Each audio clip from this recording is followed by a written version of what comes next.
Episode की शुरुआत वहीं से होती है जहाँ से हमारा पिछला एपिसोड खत्म हुआ था। हमें दिखाया जाता है उन्हीं कैदियों को जो कि उस डेंजन में गोब्लिन मॉन्स्टर से लड़ रहे होते हैं, और बाकी सभी को भी जो कि मॉन्स्टर से लड़ रहे होते हैं, और सभी मॉन्स्टर को मार देते हैं। मिस्टर जियूल कहते हैं अभी के लिए खतरा टल चुका है, और वो जिन से कहते हैं देखकर लगता है तुम काफ़ी ताकतवर हो चुके हो, और पूछते हैं वैसे ये खतरनाक डैगर तुम्हें कहाँ से मिला।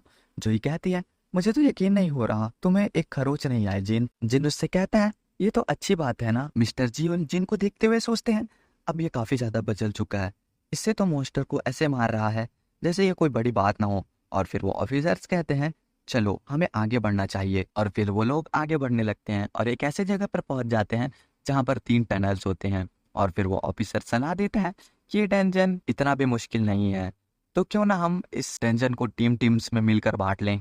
और मिस्टर जूल भी उसकी बात से एग्री करते हैं। जिन अपने पावर्स का यूज करके पता लगाता है कि कौन से रास्ते पर जाने पर उसे डेंजन बॉस मिलेगा। जिन सोचता है इन गॉब्लिन्स को मारकर उसका कुछ नहीं होगा, और मिस्टर जियोल के साथ और जूही के साथ वो बाई तरफ जाने का फैसला लेता है, और वो लोग अपना अपना ग्रुप बनाकर आगे बढ़ने लगते हैं। और फिर मिस्टर किम के ग्रुप को दिखाया जाता है जो कि गॉब्लिन मॉन्स्टर को मारते हुए सोच रहे होते हैं अच्छा तो ये सिर्फ गॉब्लिन मॉन्स्टर हैं। फिर किंग कहता है मैं बस चाहता हूँ कि ये काम जल्दी से खत्म हो जाए। मिस्टर किम कहते हैं जल्दी ही होगा, वैसे भी रैंक डेंजन लो हंटर्स के लिए बुलाया गया है। किंग कहता है मत बोलो, हमने पिछली बार भी यही सोचा था और नतीजा तुम्हारे सामने था। किम कहते हैं मैंने सोच लिया है, मैं इस रेड के बाद जिनसे अपने गुनाहों की माफी मांगूंगा। जिस तरह हमने उसे छोड़ा और भाग गए, मैं आज भी उसे नहीं भूल पाया। इसके पीछे की वजह चाहे जो भी हो, पर सच कहूं तो हमने उसे धोखा दिया है, और अगर हमें खुद की नजर में खुद को अच्छा बनाना है तो सच का सामना करना पड़ेगा। किंग सोचता है क्या वो हमें माफ कर देगा। मिस्टर किम कहते हैं वो हमें माफ करे या ना करे, पर हमें कोशिश करनी चाहिए। और फिर सीन शिफ्ट होता है कैदियों की तरफ जो कि काफी आसानी से उन मॉन्स्टर को मार रहे होते हैं और ऑफिसर्स की निगरानी में होते हैं। और फिर वो ऑफिसर्स उन कैदियों से कहता है अगर यहाँ पर तुम्हें किसी इंसान से लड़ना पड़ा तो क्या तुम उसे भी मार दोगे। उन कैदियों में से एक कहता है इंसान हो या मॉन्स्टर्स क्या फर्क पड़ता है।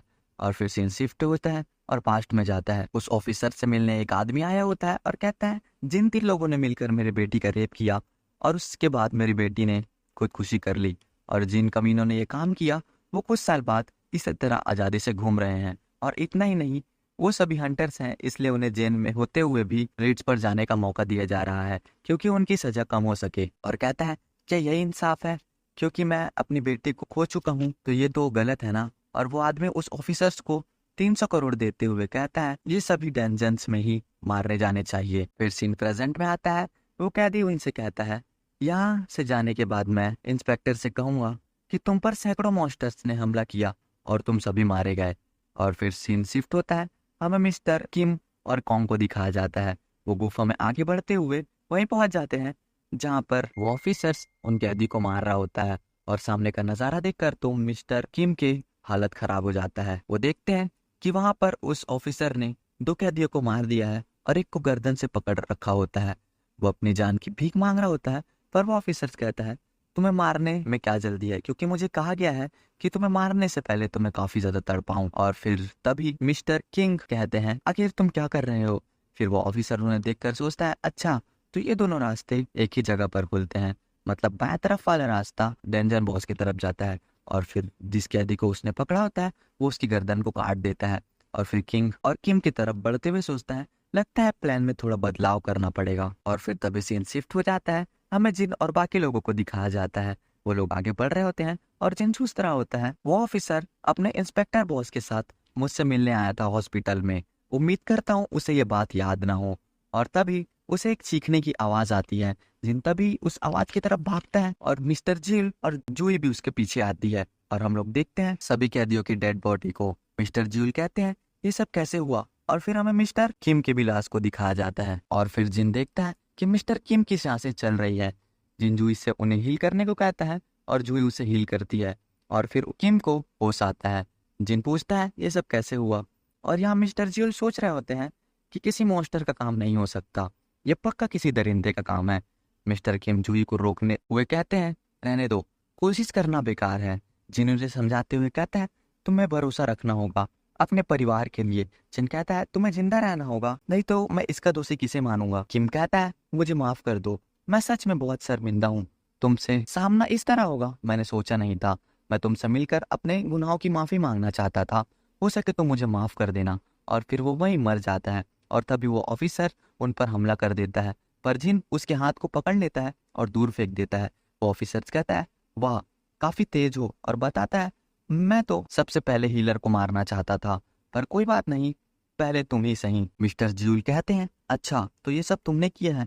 और वो ऑफिसर कहता है, हाँ कोई शक है क्या? मिस्टर ज्यूल कहते हैं, मगर तुम तो हंटर एसोसिएशन से हो ना, तुम्हें लगता है तुम ऐसा सब करके बच जाओगे? ऑफिसर कहता है, मेरे पास एक परफेक्ट कहानी है। मैंने सोचा था कि इन सभी को मौत का इंजाम गॉब्लिन पर डाल दूंगा, पर अब मैं कहूंगा कैदियों ने भागने की वजह से मौजूद सभी लोगों को मार दिया और उन्हें मुझ पर हमला किया। क्योंकि मैं उन तीनों को मार दिया इसलिए बस मैं ही जिंदा लौटा। जिन उसे गाली देते हुए लड़ने के लिए सामने आता है, पर उसे मिस्टर ज्यूल रोकते हुए कहते हैं, तुम इसका सामना नहीं कर पाओगे, इससे मैं लिपटता हूँ।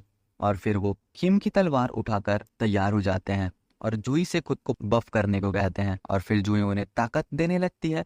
वो ऑफिसर कहता है, तुम जैसे लोगों जो अपनी जादुई शक्तियों पर भरोसा करके लड़ने पर उतारू हो जाते हो, अब अक्सर अपनी जान गंवा बैठते हो। और फिर से उन दोनों की लड़ाई शुरू हो जाती है और मिस्टर ज्यूल उसे बीच से काट देते लड़ाई होते ही साथ, लेकिन ये उसकी शैडो होती है। वो खुद कर साइड हो जाता है और कहता है, तुम तलवार तो अच्छी चला लेते हो।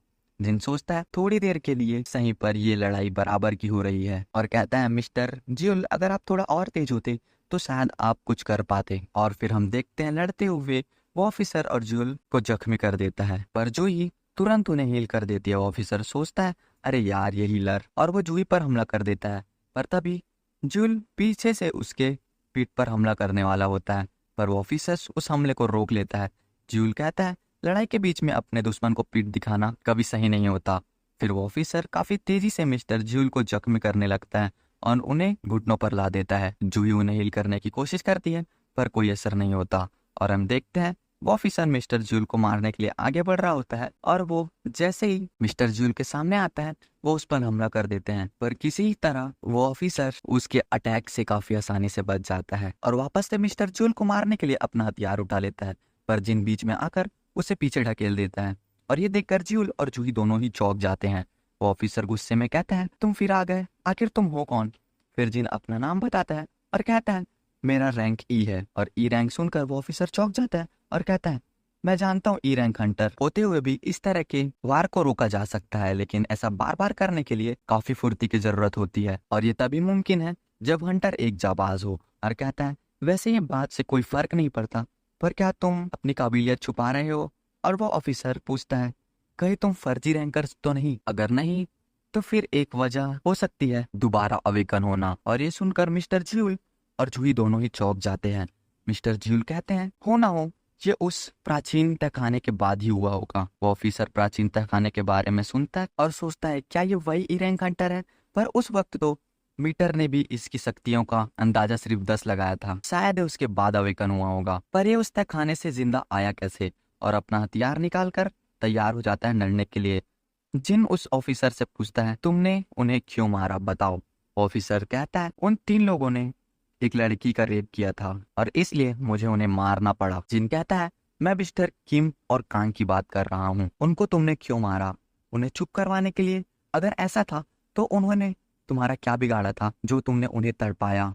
तुम इंसाफ के रखवाले नहीं हो, तुम हैवान हो। फिर वो ऑफिसर काफी क्रीपी स्माइल देते हुए कहता है, तुम नहीं समझोगे, और जिन पर हमला कर देता है। जिन उसे काफी आसानी से रोक लेता है और फिर उन दोनों में काफी ज्यादा आइकॉनिक लड़ाई शुरू हो जाती है। वो लोग इतनी तेजी से लड़ रहे होते हैं कि मिस्टर ज्यूल और जूली उसे देख भी नहीं पा रहे होते। मिस्टर ज्यूल कहते हैं, ये उस जिन जैसा नहीं है जिसे मैं जानता था, ये तो काफी ज्यादा ताकतवर हो चुका है। और यहाँ हम देख रहे होते हैं जिन और ऑफिसर की लड़ाई चल रही होती है और वहाँ दोनों एक दूसरे को काफी अच्छी टक्कर दे रहे होते हैं। वो ऑफिसर जिन को गाल पर एक स्क्रैच देता है और जिन पीछे हट जाता है। वो ऑफिसर जिन से कहता है, तुम ताकतवर तो हो पर उतने नहीं। पर जिन कहता है, अफसोस, काश तुम मेरे खून के प्यासे ना होते। देखो तुमने क्या किया। सिस्टम को इस बात की भनक लग चुकी है कि तुम मुझे मारना चाहते हो, और एक वजह मुझे और भी मिल गई है तुम्हें मारने की। और जिन वहीं अपना किलिंग इंटेंस निकालने लगता है और जिन इसमें काफी ज्यादा बैडस लग रहा होता है और जिन उस पर काफी तेजी से हमला करने लगता है। वो ऑफिसर कहता है, ये तो और भी ज्यादा तेज हो गया है। जैसे ही जिन उसके गाल पर एक खरोच मारता है अपने डैगर से, उसके शरीर पर पॉइजन फैलने लगता है। जिन अभी भी उस पर काफी ज्यादा वार कर रहा होता है, वो ऑफिसर कहता है, अच्छा अब एक चीज मैं भी तुम्हें दिखाता हूँ, और जिन पर गायब होकर हमला करने लगता है। और यहाँ जिन भी उसे नहीं ढूंढ पा रहा होता, वो ऑफिसर बताता है ये एक ऐसी मैजिक है जिसमें मैं अपने प्रेजेंस को पूरी तरह हाइड कर सकता हूँ, और आकर जिन पर पीछे से हमला करता है। वो कहता है इस हालत में अब तुम मेरा कुछ नहीं बिगाड़ सकते और तुम बच भी नहीं सकते। पर जिन अपनी फुल रिकवरी को यूज करता है, जिसके कारण उसकी चोट भी ठीक हो जाती है। और ये देखकर वो ऑफिसर भी हैरान हो जाता है और कहता है आज तक किसी हंटर्स को मैंने नहीं देखा कि वो खुद को हील कर पाए। मुझे देखना होगा ये और क्या क्या कर सकता है, और मुझे इसे समझना होगा, नहीं तो मैं मारा जाऊंगा। और यहाँ जिन कहता है मेरा यहाँ एक और एहसास मर गया, अब मुझे तुझ जैसे लोगों को मारने के लिए गुस्सा होने की भी जरूरत नहीं। और वो ऑफिसर कहता है यहाँ सिर्फ ताकतवर ही जीतता है, और गायब होकर जिन पर हमला करने लगता है। पर जिन अब उसके हमले को काफी आसानी से रोक रहा होता है। ऑफिसर सोचता है आखिर तुम ये कर कैसे रहे हो, क्या तुम मेरे किनिंग इंटेंस को भांप रहे हो। और फिर जिन अपनी मर्डरस इंटेंस वाली स्किल को ऑन कर देता है और उसे अपने इमेजिनेशन की दुनिया में फंसा लेता है, और उसकी छाती पर अपना डैगर घुसा देता है, और इसके बाद उसे मार देता है। उस ऑफिसर की और जिनकी काफी सारी फालतू बात होती है, पर मैं उसे कवर नहीं कर रहा।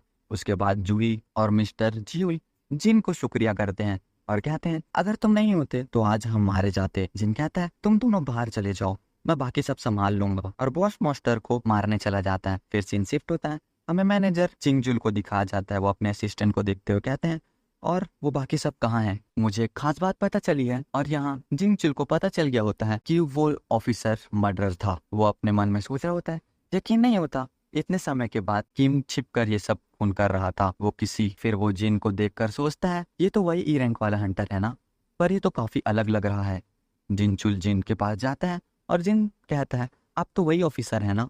जिनचुल कहता है हाँ मैं वही ऑफिसर हूँ, और कहता है मेरा आदमी की वजह से जो कुछ भी परेशानी हुआ उसके लिए मैं माफी मांगता हूँ। और पूछता है आखिर उसे मारा किसने।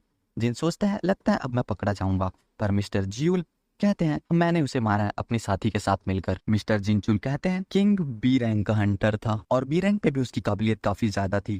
किसी सी रैंक वाले हंटर को उसके सामने टिक पाना नामुमकिन था। और कहता है खैर जो भी हो, फिलहाल मुझे हादसे के बारे में रिपोर्ट लिखनी है। और फिर सीन शिफ्ट होता है, हमें जिनको बताते हुए देखते हैं कि वो आदमी जिसने ऑफिसर को पैसे दिए थे उसने अपने सारी गुनाह कबूल कर ली, और हम सब बेगुनाह साबित हो गए।